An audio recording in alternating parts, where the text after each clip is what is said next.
Guys, listen. You're not allowed to violate the rules in our COS. If you do, I may have to ban you for 24 hours. Anyways, back to what I was saying.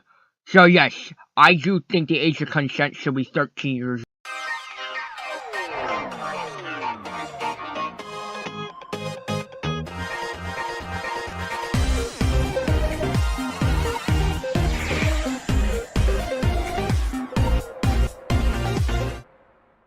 Just a robot. So, I'm going to be editing this video myself because there's no point in hiring an editor. There's a 99.9% chance this video is going to be demonetized.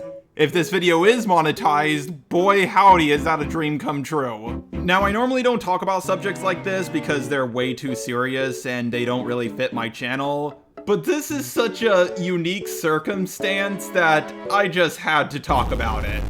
Now, not to sound racist, but I've never seen a black guy get exposed for something like this, or even get allegations about something like this. I've seen white people get exposed, Asians get exposed, Indians, Muslims, and even the occasional Latino, but a black guy? Never. Yeah, Michael Jackson got allegations like this, but you know, those allegations happened when he was white, so it doesn't count. Plus, on top of all of that, this is a pretty clear-cut case. For the people who don't know what's going on, this YouTuber with over 2 million subscribers, EDP445, which stands for Eat Dat Pussy 445. Wait a second. 4 plus 4 plus 5 equals 13? Oh my god, it was always fated to happen. Got exposed for sexting what he thought was a 13-year-old, and going to meet up with them in person. Fat Albert fully admitted to everything he did on camera, and it was clearly him. When I was younger, you violated me. Hey, what? Yeah, and the rest of y'all just watch. I can't imagine what's going through his mind right now, but I'm pretty sure he's envious of Kiro the Wolf. Because even Kiro the Wolf, who by the way tied down his dog and molested it along with a whole bunch of other shit, currently has a better social standing than him. At least I think most people feel that way. There might be a few who disagree with me. Now, usually with allegations like this, the accused does have some wiggle room. With Cosmodor, a 19-year-old who was grooming a 15-year-old, he made the argument that he was from Germany where the age of consent was 14. Am I saying he's a perfect little angel? Of course not, he's not even remotely close. But what I am saying is that this excuse did convince a few people. Not even close to most, but a few people. With James Charles, he sexted over a half a dozen minors. But he either didn't know their age, asked for their age and they lied to him, along with a few other things. This did convince roughly half of the people that he wasn't a groomer.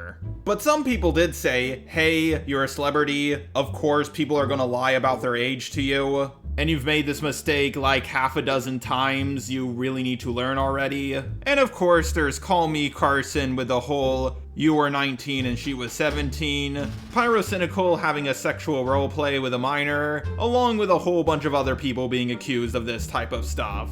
With individuals like Pyrocynical, most people seem to be of the opinion that his excuses were good enough and they forgave him. The excuses can range from something really bad, like, hey, nothing actually happened, we never met up or did anything, to slightly better ones like, I didn't know the person's age and this only happened once. And some people are even willing to accept the excuse of, hey, it's different cultures, the age of consent in my state is this or that, and so on and so forth.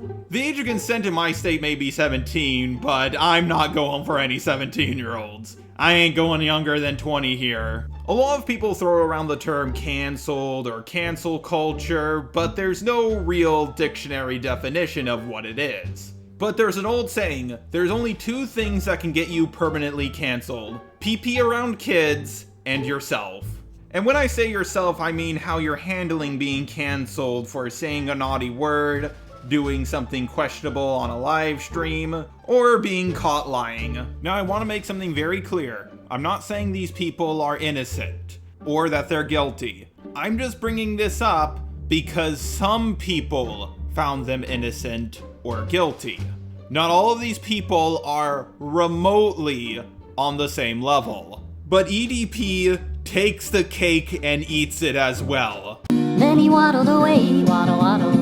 Then he waddled away, waddle, waddle, waddle. Then he waddled away, waddle, waddle. Because he admitted to these allegations, went to meet up with this person. During a time on the internet where predators are being exposed left, right, and center, he had to know about the James Charles situation, and he still went out to go do this. Oh, and the person is not like 16 or whatever where you can say, oh, come on, man, the age of consent in my state is 16. No, this person was 13. And because this was caught on camera and he admitted to it, you can't even use the whole, these were photoshopped argument. I mean, I've heard of 13 going on 30, but I didn't hear about a 30 going on a 13-year-old. Yeah, that's another thing, this guy's 30. He can't say, oh, I'm a 17-year-old or I'm a 16-year-old. I mean, there's no excuse he can even remotely make in this situation. He's completely cornered. Now, already so many people have covered this story. If you want more information, you can go check those out, but I want to do something a little bit more unique and ask the question, how dumb is this guy? I mean, he was already getting allegations that he was into underage girls, and there was evidence that he was sexting with them, but his excuse was, oh, I knew it was a troll, I was just trolling the troll. He already knew what the current internet culture was like. Maybe he didn't hear about Hopeless Lunacy or Cosmodor, but he definitely heard of James Charles. I mean, we can see from the leaked messages that he did suspect this to be a setup. So why didn't he bring a friend with him? You know, so he could make sure it wasn't a setup, so he could have someone vouch for him, and then come back later. I understand that many 13-year-olds are going through puberty and they want to explore their sexuality, but what 13-year-old in their right mind, or any woman for that matter, would sleep with something like this? And that's another thing to top everything else off, he's not even attractive. Attractive people have an easier time with getting away with stuff like this. And yes, unfortunately, a lot of female middle school teachers do get away with stuff like this. I keep thinking about that clip where he said, do you honestly think that I would sit back and throw away my life for something punk ass that barely even has fucking hair on her motherfucking pussy? For a bitch that probably doesn't even... For a bitch that probably never even heard of the fucking Pythagorean theorem? Well, the answer is you are. You had YouTube, a dream job, and you just gave it all up. EDP knew what was going on with YouTube, with everybody trying to expose predators. He knew he had a spotlight on him, and a lot of people were suspicious of him. So this really just shows how thirsty he was for that 13-year-old pussy.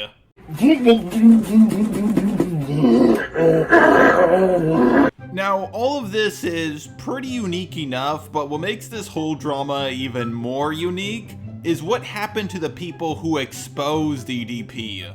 You see, normally when a YouTuber exposes another YouTuber, about a week to 2 weeks later, they get exposed for some stuff they did themselves. But they got exposed like 2 days after this whole thing started. At first they got some minor criticism from people saying, hey, you really should have called the police immediately as soon as you saw him.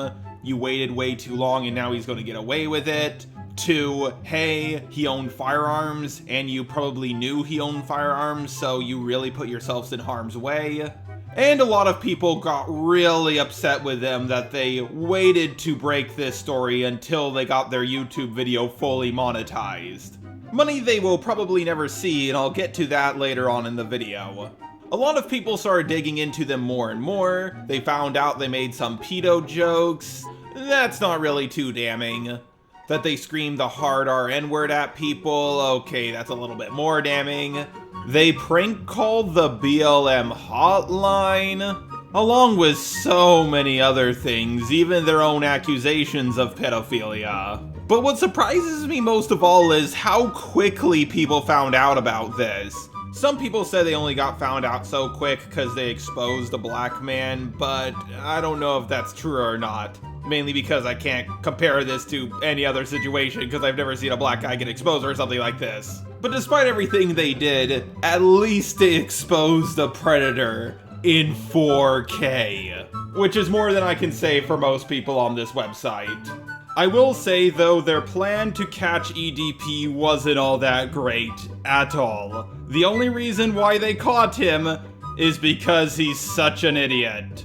And just because someone is going after the predator poachers, it doesn't mean they're defending EDP. I just want to make that clear. Now for the million-dollar question, will EDP get arrested? And the answer is probably not.